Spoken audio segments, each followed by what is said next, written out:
How to fix payment failure? Please try again on Facebook. Hello everyone, my name is Smile and in this video I'm going to show you how you can solve this very problem of yours. Before that, make sure you have installed and updated the latest version of Facebook on your device. If you have already done so, then open your Facebook. Now if you are unable to do the payment, then what you can do is add the next payment, or you can simply delete the payment that you had saved on your Facebook and then again re-add it. For that, go on your profile section on the top right side with the three vertical lines.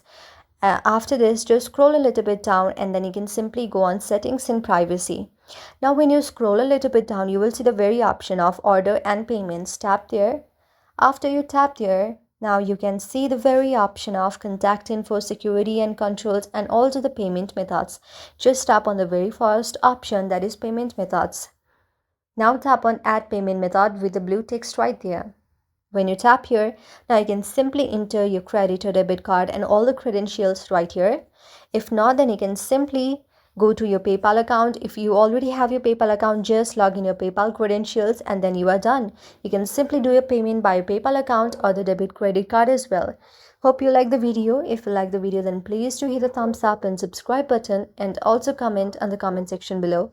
Thank you for watching.